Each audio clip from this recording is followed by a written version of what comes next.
11, Catholicism. So here I intend to cover 500 years of Catholic development in 45 minutes. Are you ready? This is a book that I use as a source for this lecture and for some other future subjects that I'll be talking about. It's by Tim Grass, and it covers the period from 1648 to the present. It's called Modern Church History. And it's a good textbook if you're interested in getting an overview of the different movements during this period, both in Europe, in America, and in other places as well.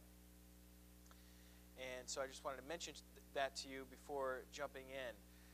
So what happened when Luther started his Reformation, started his movement of protesting against the Catholic Church in the 1500s? What was the Catholic response? I haven't talked about the Catholic response yet. And so what Pope Leo X said, more or less, was that this is just some sort of drunken brawl among the German monks. It'll pass. And the general thought was the Protestants are just lustful and disobedient. They pointed to Luther's marriage as something that was deeply offensive. If you recall, Luther had married a nun, and one of his reasons that he mentioned himself was to offend the Pope, which he succeeded in doing. And then in 1541, we have something called the Regensburg Colloquy, which was an attempt to get Catholics and Protestants together.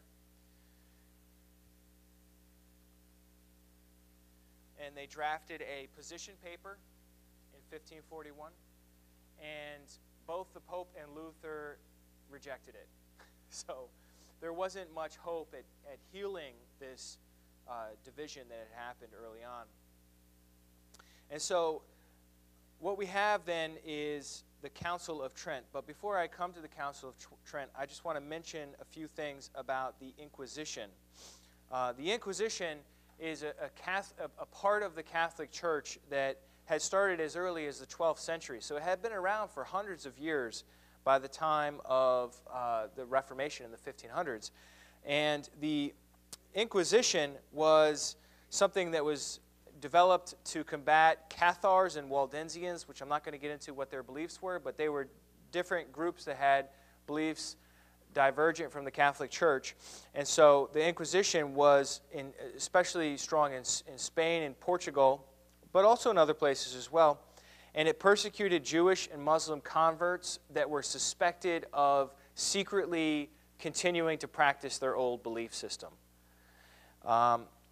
So, for example, in the 1578 Handbook for Inquisitors, it spelled out the purpose of the penalties, which is, quote, "For punishment does not take place primarily and per se for the correction and the good of the person punished, but for the public good in order that others may become terrified and weaned away from the evils they would commit." So this is a deterrent strategy. This is sort of one of the reasons that people give for the death penalty, is that it will deter others from committing a similar crime. So the Inquisition was very self-consciously designed to not help the person that was the sheep that had wandered astray from the church. It was more to torture and execute publicly that sheep so no other sheep would get the same idea.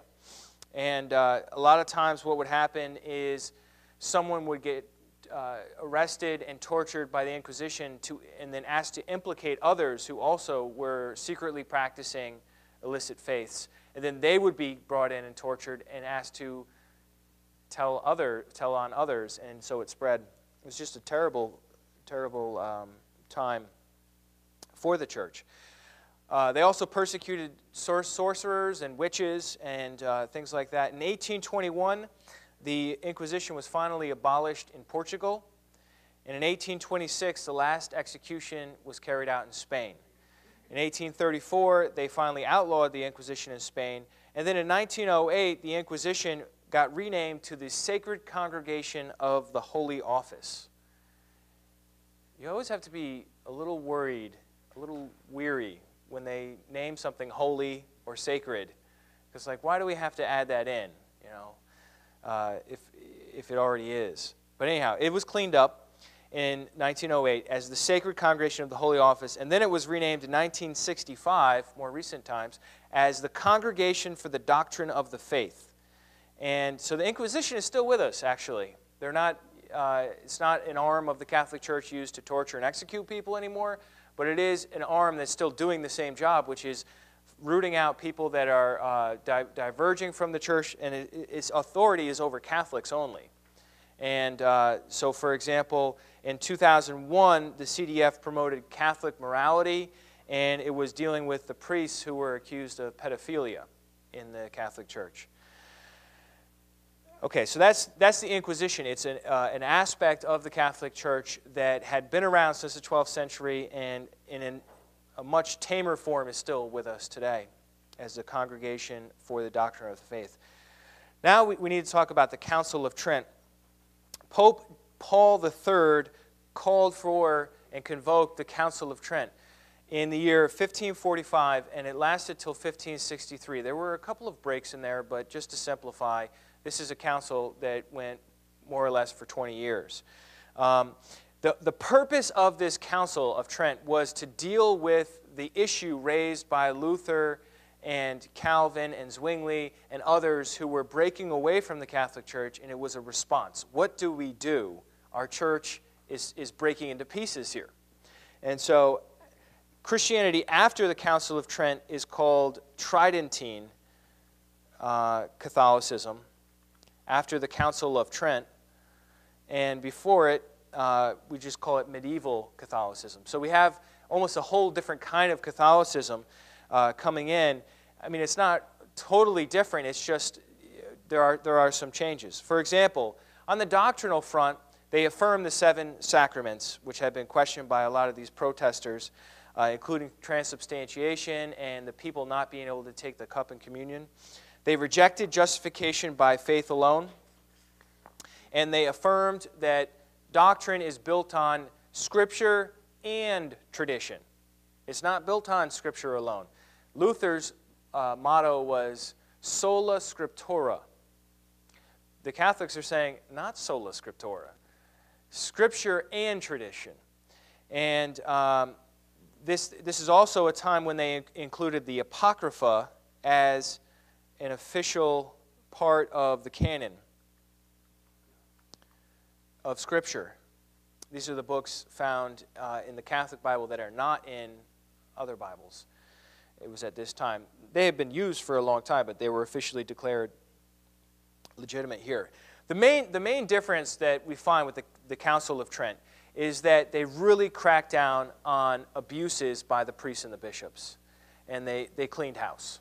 And so, for example, they said that a bishop needs to be a pastor of a diocese, not a prince of the church. There's a real different mindset there, right? If you're a pastor, you care for the people. If you're a prince, the people are your subjects to serve you, right? To pay for your whatever it is kind of life you want to live. The bishops had to live in their diocese now. They had to preach regularly. Their job was to inspect the clergy to ensure proper teaching.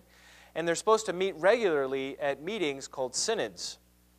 The bishops were all told to start seminaries in each diocese for the training of clergy separate from the university, because if somebody went to the university, they ended up becoming Protestant. So Catholics are starting their own seminaries for the training of their clergy as a result of the Council of Trent. And no more concubinage, so no more live-in girlfriends allowed for priests and bishops. They supported the Baroque style of architecture as part of the Council of Trent, the result of the Council of Trent, art, architecture, and music.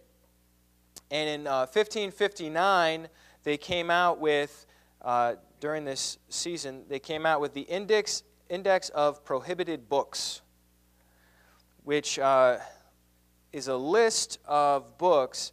There had been a list around since 1521 in Paris and Louvain, but this was an official list put out by the church that had all the books you're not allowed to read on it.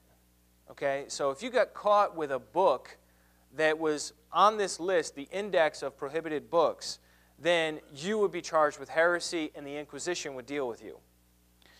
And so they looked at heresy, which is any belief that disagrees with their belief, as an infectious disease that is carried by two things, people and books. And so this is how they dealt with the book aspect. The people aspect was dealt with by the Inquisition. Books on the list included most translations of the Bible, the majority of the church fathers. So ancient Christian writings, early Christian writings, were not allowed to be read unless you had the written permission of a bishop. The works of Luther, obviously, would be on the list. The works of Erasmus, who was actually a Catholic, were on the list. And they had some books on there that you could read, but they were expurgated, which means that certain parts of it were blacked out, so you couldn't read the offensive parts of the book. So they were heavy censorship. In 1966, this index of prohibited books was abolished. Abolished. That's not how you spell abolished. Abolished? Is that how you spell it? Okay. But however, to this day, there is a designation that's called imprimatur, and it means let it be printed. And this is on books that the Catholic Church thinks would be good for its followers to read. So this is an example of that. This is Isaac Newton's famous book, the Principia, and you see in the middle there it says imprimatur. In other words, let it be read. So rather than saying you can't read books, it's saying you should read this book. And I looked up in my office at a book I had written by a Catholic, Peter Kreeft, and sure enough, right in the beginning part, there it is, imprimatur. You know, the Catholic Church officially endorses this book, although it had like another clause as if not necessarily everything in it. You know, so let it be read, but we don't necessarily endorse everything in it. And in 2011, the imprimatur first applied to an iPhone app. So we have iPhone apps that are now officially authorized by the Catholic Church. All right. Another thing that happened in the 1500s, a massive event, was the result of this man, Ignatius of Loyola. He lived from 1491 to 1556, an absolutely fascinating person. He's the sort of person that either you love or you hate. There aren't people that are just like, oh, well, he was a nice guy. He wasn't a nice guy. He was an extremely intense guy that either you thought he was saving the world or damning it. Okay, and I'll let you figure out which side you fall on in a minute here. This is him dressed in his armor because he started out in the military. In 1521, he was in a battle, and he was severely wounded by a cannonball. Cannons had just come out, and so they were on the machine guns weren't out yet, but the cannons were out, and he got hit by a cannon. It shattered one leg, and it wounded the other. The shattered leg healed incorrectly. And so he had it broken and reset. Now keep in mind, this is before anesthesia. All right? So his leg is shattered. It heals. He's like, it's crooked. Break it, reset it. They break it. They reset it.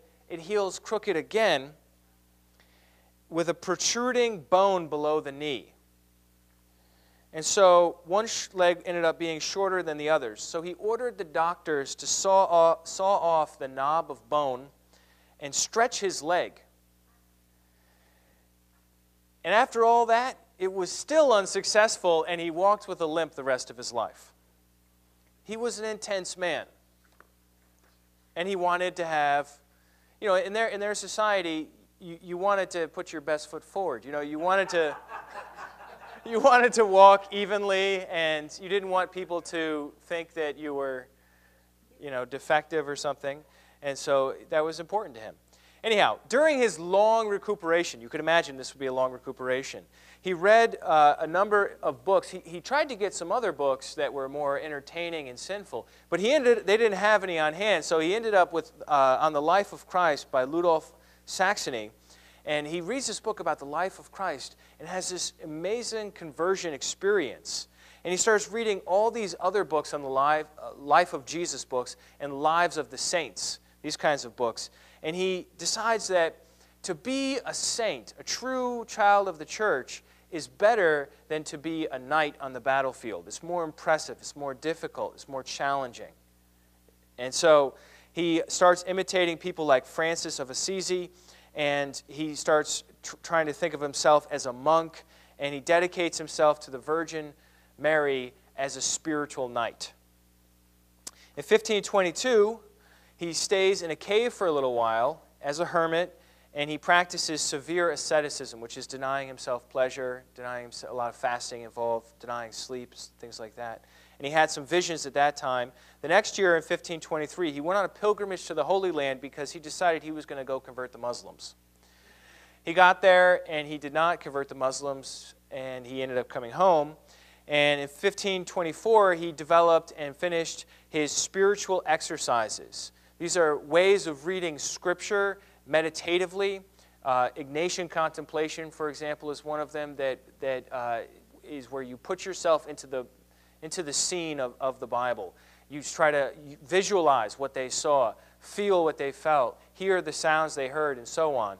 And that's one of his spiritual exercises. He returns to Spain and he starts preaching on the street corners, and he decides he needs to get educated. So in 1528, before 1528, or 1528, he went off to the University of Paris and got a master's degree. And he probably overlapped with John Calvin, who was also at the University of Paris around that time. Now, these two couldn't be more opposite, because Ignatius of Loyola becomes the most dedicated and committed Catholic of the 16th century. Okay, maybe that's an overstatement, but definitely one of them. And John Calvin is someone who leaves the Catholic Church and fights against the Catholic Church for his entire life in Geneva as a leader of the Reformation. And so it's interesting they might have overlapped. In 1534, this is a big date, he starts the Jesuits. And he does it with 6 companions, and they take solemn vows. The Jesuits. The first 3 letters there are the English equivalents of the Greek letters of Jesus' name. So it's almost like J-E-S in English would be. But in Greek it's Jesus, so that's the Iota, Eta, Sigma. And so this organization is officially approved by the Pope. So it's not just some random person that's doing his own thing. The Pope says in 1540, I officially recognize this as a society, just like the Dominicans, the Franciscans, the Carmelites, the Beguines, the Benedictines, all these different groups of officially recognized Catholic orders. And there are rules of the order of the Jesuits. Has anybody ever met a Jesuit before? Okay, a couple of you have. You did, okay. I was once, when a Jesuit tries to recruit you, well, first of all, you have to be a guy. But when he tries to recruit you, the opening line is, "Are you married?" That's how they get started. And if you say yes, you're off the hook.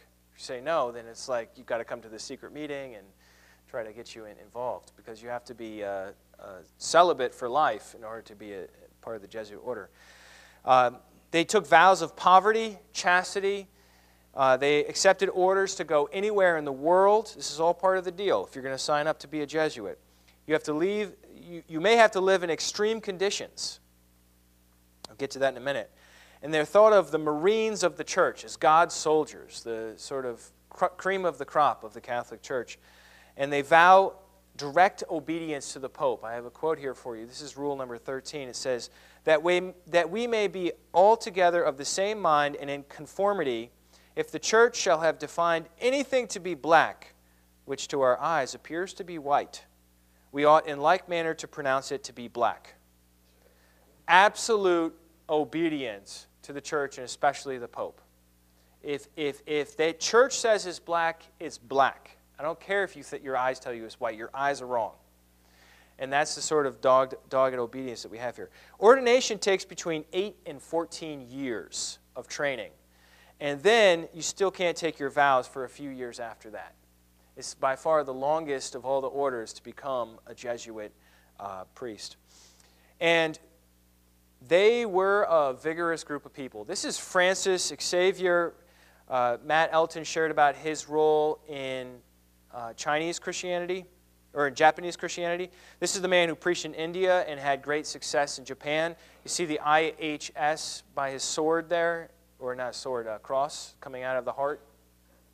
That is the Jesuit motto. Matteo Ricci dressed as a Confucian scholar and brought Christianity to China. And Robert Nobili mastered Sanskrit and brought Christianity to the Brahmin caste in India.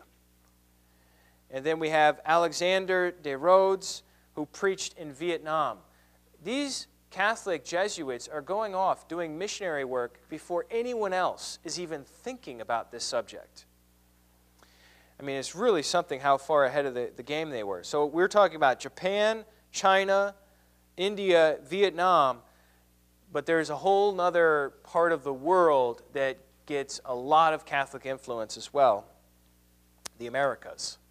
From Canada to the middle part of the United States, where the Louisiana Purchase was, to Mexico, Central America, and South America, you have Jesuits going over there, willing to do anything for the cause, to preach to the natives, to make converts, to make Catholic communities centered on a church, and they travel with the colonialists as they go over there and take over these places. The Jesuit priests are doing missionary activity along with them. This is Pope Alexander VI, who awarded colonial rights to Spain and Portugal a year after Columbus sailed the ocean blue. Alexander VI gave them official colonial rights, so long as they brought Catholic priests with them to convert the natives. And so the king of Spain and Portugal had the right to appoint bishops for a while. From 1519 to 1521, Spain conquers the Aztec Indians. In 1531 to 1536, they conquered the Incas. So this is all happening around the same time.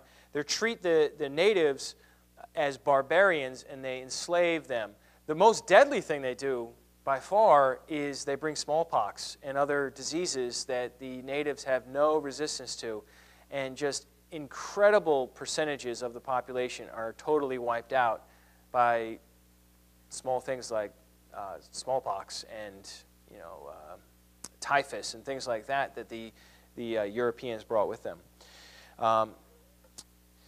Also around this time we have Teresa of Avila, who was a Spanish mystic, had visions of Christ, some pretty weird stuff where she got, I think, stabbed repeatedly by Christ or somebody, and it felt really good.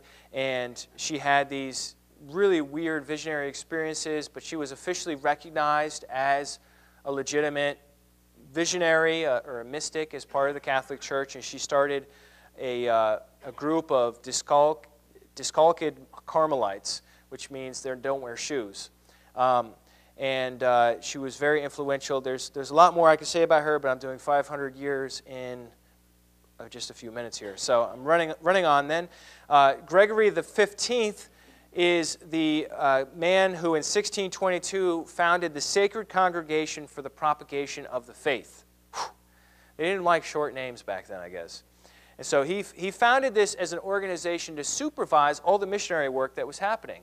So already in 1622, now we have a missionary oversight committee that is dedicated to handling issues that come up with missions. And what he did in 1622 is he put international Christians under the Pope's authority and no longer under the authority of the kings. This man, Pope Urban VIII, in 1627 established a missionary training school. And so already in the 17th century, the Catholics are heavy into missionizing, which brings us to the Chinese rites controversy, which we already have covered before, so I'm not really going to go into it other than just to say they waffled back and forth on whether or not the Chinese Christians, the converts, were allowed to venerate their deceased ancestors. And eventually the church decided in 1715, is the official declaration by Clement XI, that these Chinese rites are illegal, they're improper, they're heretical, we don't allow this. And so there was some going back and forth there. One of the next major things that happens for Catholicism is in the 18th century, the French Revolution. The French Revolution is absolutely massive for Catholicism. If you recall, probably the three biggest supporters of Catholicism in this time period are Spain and Portugal, and then you have, of course, Italy. And France. You remember when I told you the story of the Reformation in France? And the comeback is, what Reformation? There wasn't a Reformation in France. They tried. There was the affair of the placards, and there was St. Bartholomew's Day massacre, and all this, and the Edict of Nantes, and everything else. But eventually, France just remained Catholic. And so the French Revolution, which took place from 1789 to 1799, I don't know where they got the idea of a revolution from.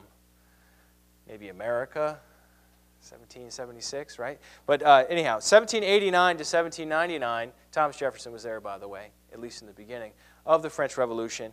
They decided they wanted to get rid of the king, King Louis XVI. And doesn't he look like such a good king? But he wasn't such a good king. In these 10 years, from 1789 to 1799, I'm not going to go into all the details. I'm just going to kind of briefly cover it. We have no less than 5 governments. Governments, not different rulers, but forms of government. We start out with monarchical absolutism. That's another way of saying the king's way or the highway. Right? So you have a king that's declaring everything. And then we go from there to a constitutional monarchy, which means, well, the king's there, but if the Constitution and the people interpreting the Constitution agree with the king, then we'll do it. And we go from that to a radical republic, and in 1793, King Louis XVI gets the guillotine and loses his head. And then after that, we end up with a 5-person directory, a reign of terror, in which this incredibly efficient instrument is put to a lot of use. And then eventually, we get a dictatorship under Napoleon. And so the French Revolution is this really complicated period of history where we have governments toppling each other. It begins with people crying out, liberty, I guess this is French, liberté, égalité, fraternité. I probably said it wrong, but liberty, equality, brotherhood is what they're crying out. These are the cries of the revolution. They're sick and tired of being told what to do, working all their hours, and giving their money to the noble landowners in the feudal system. They're done with it. They want equality. And so the people in France, they don't want to be the king's subjects anymore. They want to be the citizens of the nation. That's a big change. You know, that's normal for us. We think of ourselves as citizens. We don't think of ourselves as the President of the United States subjects, right? We think of ourselves as American citizens. It changed the relationship of church to state. That's not in a small way. It's a massive change. At one point, one of these governments decides they're going to take all of the monasteries, all of the church property, all of the bishop, the clergy, the priests, and make them loyal to the French government, not to the Pope of Rome anymore. And so they required all of the clergy to swear a vow of allegiance to France, and about half of them, or less than half of them, do it. And the rest of them say, we're not doing it. We're loyal to the church. We're not, we live here, but we're not, going to make this oath of allegiance. And so they all get fired. And then there's, it's just revolution after revolution. The king becomes a figurehead. The nobility ends up losing all their lands. The church loses all its monasteries. The government, the people say, no, the government is supposed to serve us, not the king. And people begin participating in government. There's voting, but it's kind of shady, where you're voting somebody who's going to vote the main person in. And a lot of the liberties get suspended that the people were promised because of the turmoil. And so you don't actually end up with liberty for a while. And people end up electing the bishops and the judges and the magistrates. And there's the emancipation of the individual. There's this whole movement that's washing through. We'll talk about this later, called the Enlightenment. And this is really the emancipation of the individual, where you think of yourself as having rights and having determining things based on the individual rather than based on the group or the country. And so the Enlightenment plays into this. They attempt to get rid of the Catholic Church. There are a couple of really nasty periods where they establish the cult of reason. And then the cult of the supreme being comes in after that. But they get rid of Sunday, holy days, saints, prayers, rituals, ceremonies. They just full-on decide they're going to re-engineer society as a whole. And most of it fails. Which brings us to the Napoleonic Wars. Here is Napoleon with his famous sideways hat on his horse. Just an incredible warrior. A Frenchman. Well, actually, he was from Corsica. He wasn't really French. But he came to be a general in France.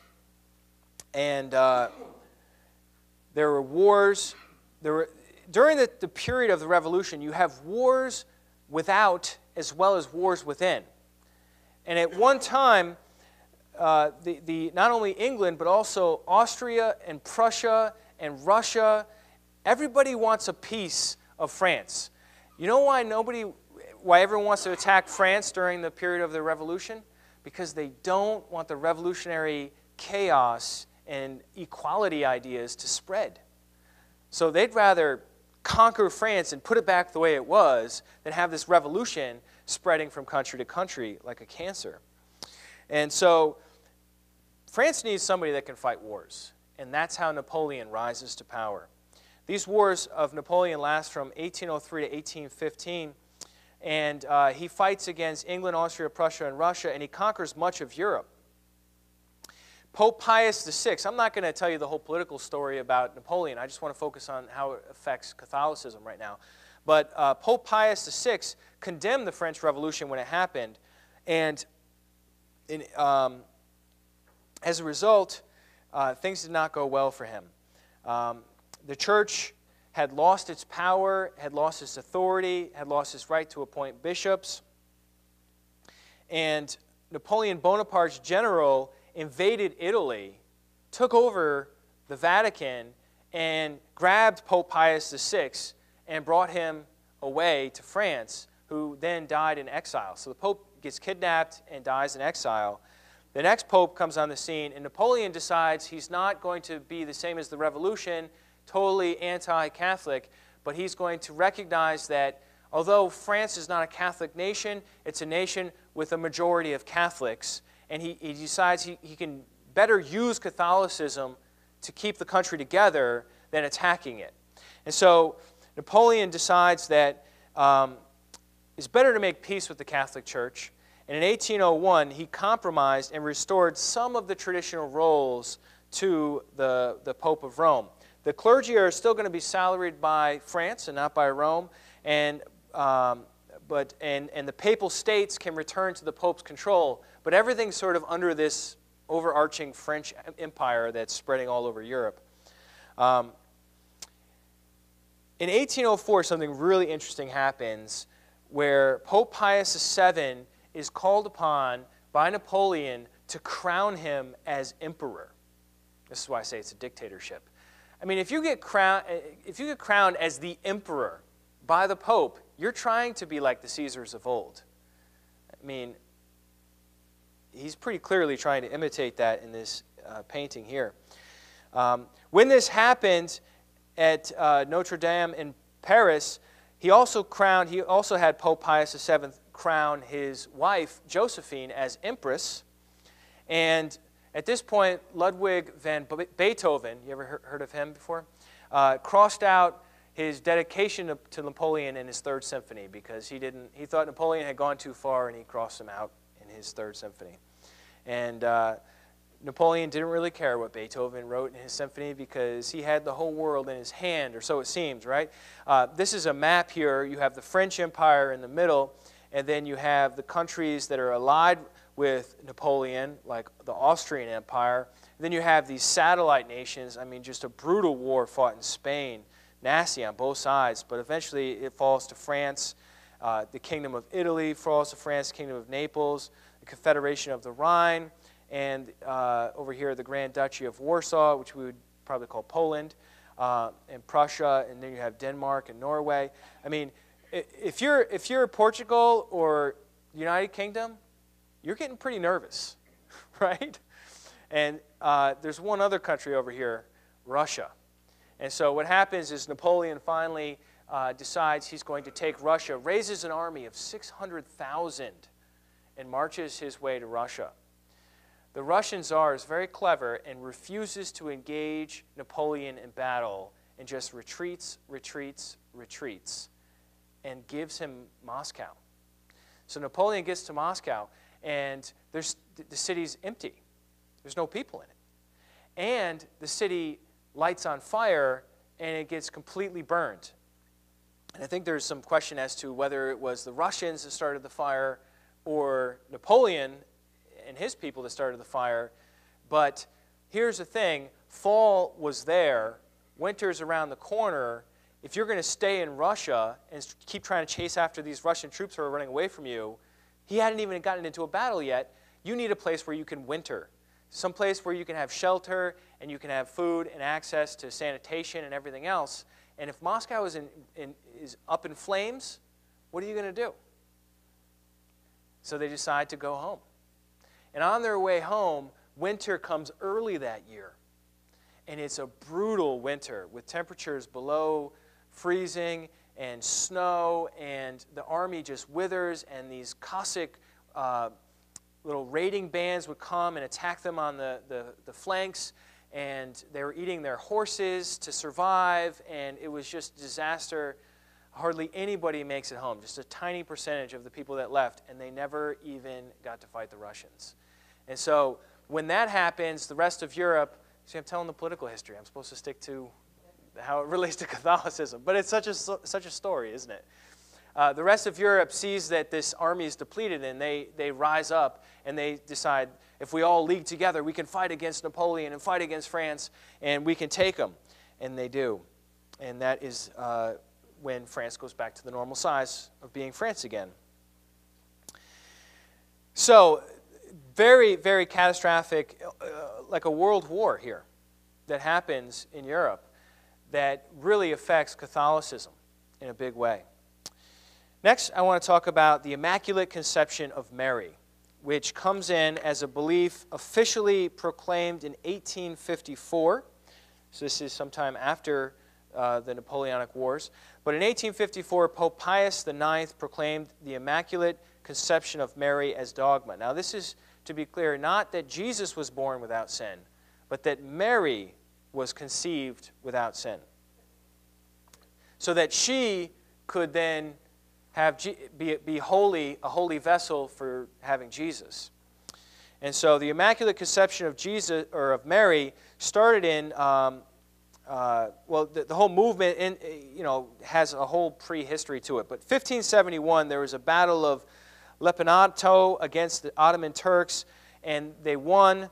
They credited it to Mary. There's a resurgence of Marian devotion. She's called the Queen of Heaven. She's understood as mediatrix, which means the one that goes between God and people. In 1617, Pope Paul V said Mary was conceived without original sin. Pope Gregory XV in 1622 said Mary was conceived, again, without original sin. 1661, Alexander VII declared Mary's soul free from original sin. 1708, Pope Clement XI celebrated the Feast of the Immaculate Conception. So by the time we get to 1854 and Pope Pius IX's declaration as dogma, which means every Catholic must believe this, it was pretty well ingrained. Then we come to another major council. This is called the First Vatican Council. In 1869 to 1870, it was convoked by Pius IX, and it was 300 years since the Council of Trent. Now we have another council, and this council affirms the doctrine of papal infallibility, which is to say the Pope is not wrong. He speaks correctly. He doesn't make mistakes. At least when he's speaking ex cathedra, from the chair, then it's infallible. This council is called to respond to rationalism, liberalism, and materialism. The Enlightenment, again, is a movement from the 17th to 19th century that placed reason above revelation. It challenged authority. It raised up the individual as the supreme arbiter of truth. And so this is the Catholic Church's way of responding to this anti-Catholic, anti-spiritual movement. It's not really anti-spiritual, but anti-authority movement. because a lot of Enlightenment people believed in Christianity. In 1870, a group called the Old Catholic Church broke off at this council because they didn't want to accept papal infallibility. Then in 1870, we're in the age of pictures, look at that, King Victor Emmanuel II of Italy seized most of the papal states, and we have the unification of Italy. Emmanuel II seized Rome, and Pope Pius XI, became a prisoner in the Vatican. And so at this point, the Pope loses his what's called the temporal power. He still has ecclesiastical or church power, but he doesn't have power over a collection of nations or cities around him. Until 1929, when Benito Mussolini declared the Vatican City a sovereign nation. And so the Vatican City is actually a country. It's the smallest country in the world. And it has its own law, its own police, and everything else within the city of Rome. Then, continuing on in our story, getting into the 20th century, in 1950, we have the Assumption of Mary. And this has nothing to do with what Mary assumed to be true or not.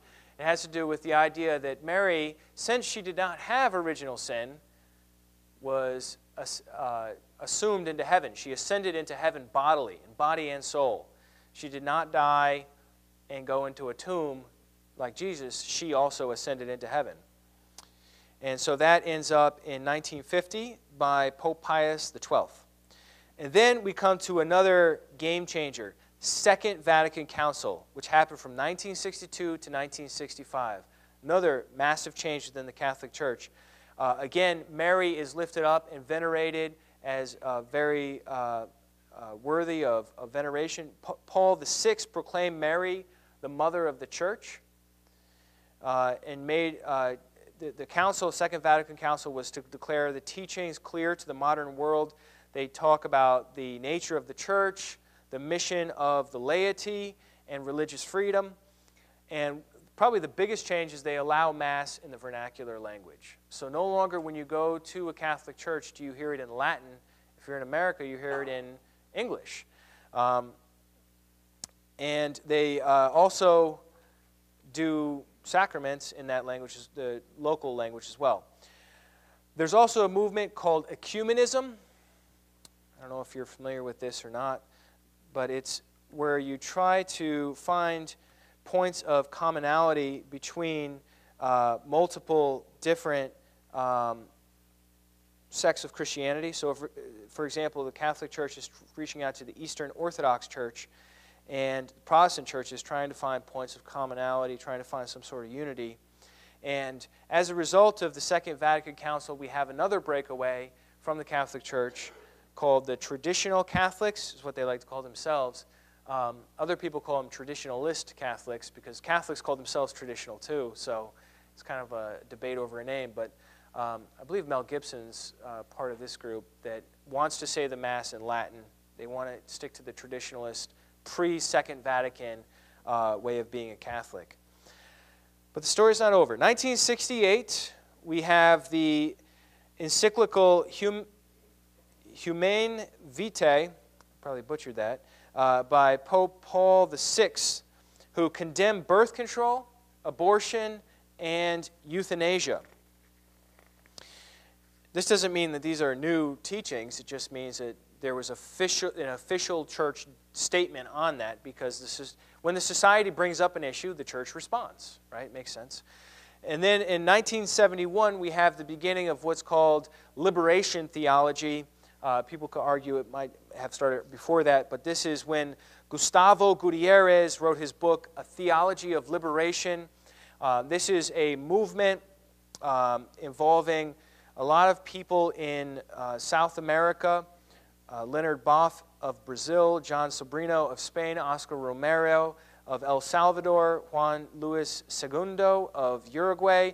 And they're fighting against poverty. They're fighting against systemic injustice. They're politically active. They're organizing. And it's a very controversial way of doing Catholicism.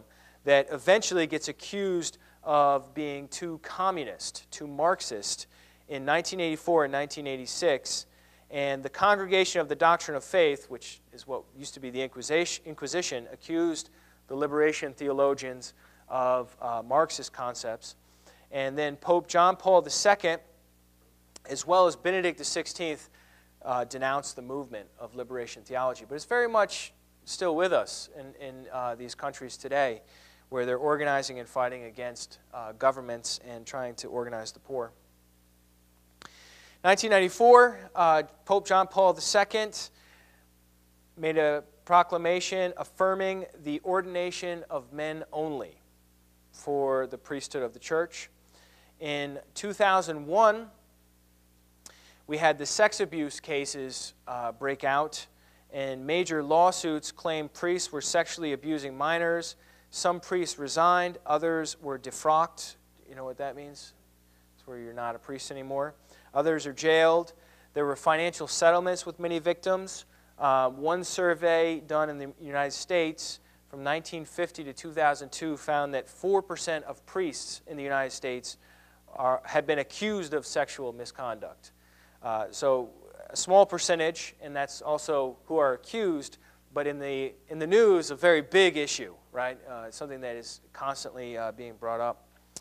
In 2013, Pope Benedict XVI resigned. The first pope to resign since Pope Gregory XII in the year 1415.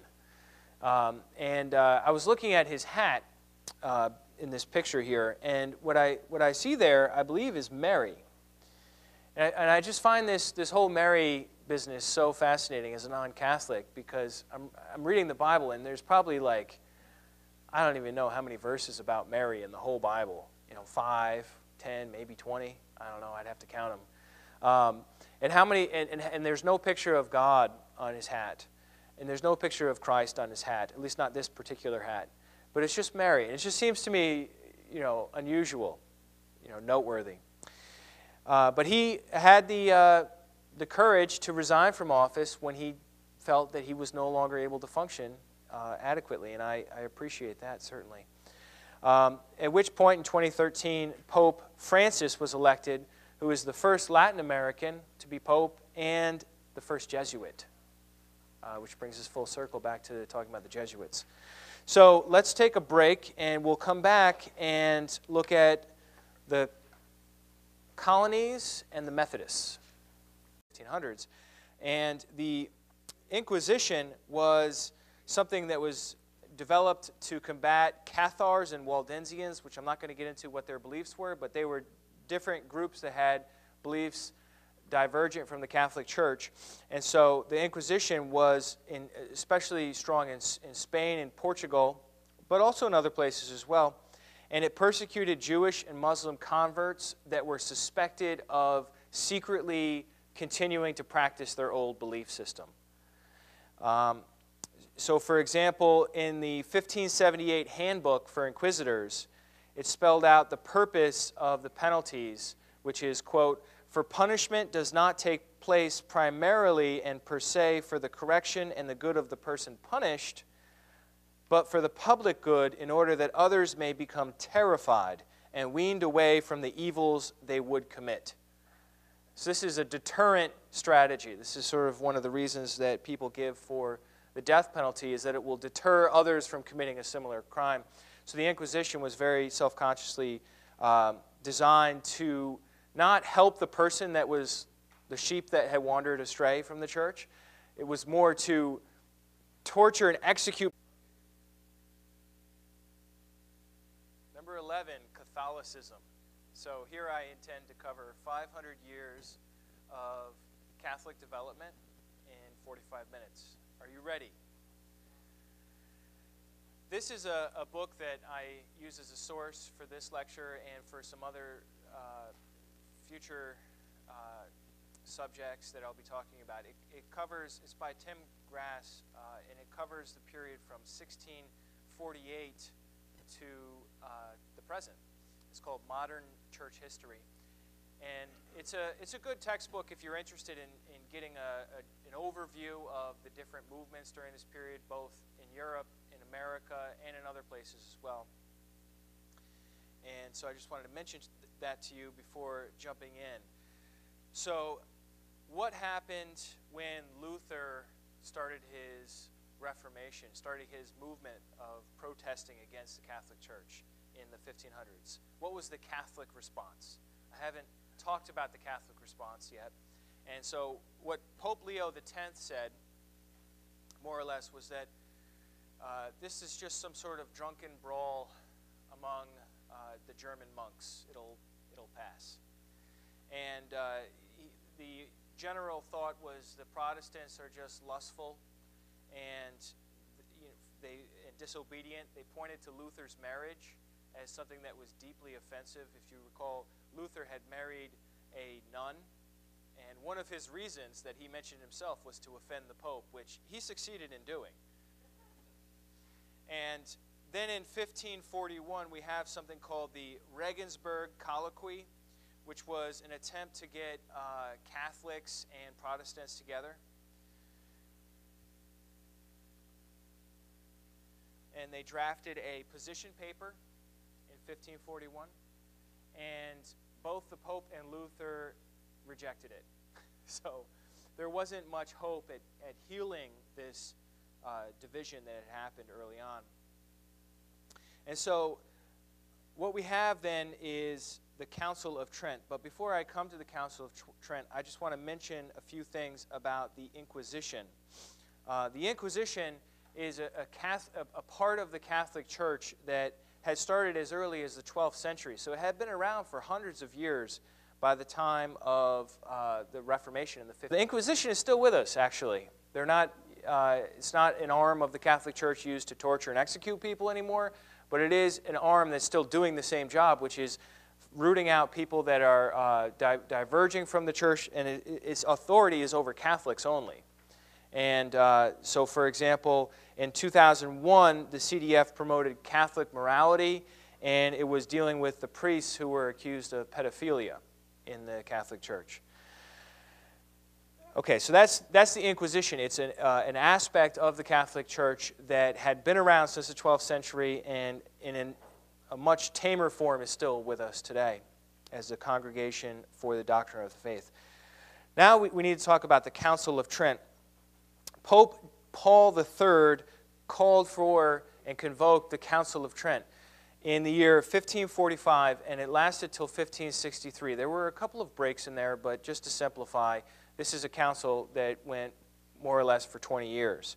The purpose of this Council of Trent was to deal with the issue raised by Luther and Calvin and Zwingli and others who were breaking away from the Catholic Church, and it was a response. What do we do? Our church is breaking in publicly that sheep, so no other sheep would get the same idea. And a lot of times what would happen is someone would get arrested and tortured by the Inquisition and then asked to implicate others who also were secretly practicing illicit faiths. And then they would be brought in and tortured and asked to tell on others, and so it spread. It was just a terrible, terrible time for the church.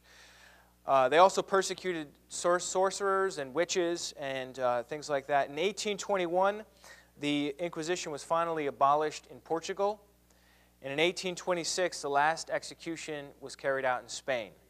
In 1834, they finally outlawed the Inquisition in Spain, and then in 1908, the Inquisition got renamed to the Sacred Congregation of the Holy Office. You always have to be a little worried, a little weary when they name something holy or sacred. Because, like, why do we have to add that in, you know, if it already is? But anyhow, it was cleaned up in 1908 as the Sacred Congregation of the Holy Office, and then it was renamed in 1965, more recent times, as the Congregation for the Doctrine of the Faith. And so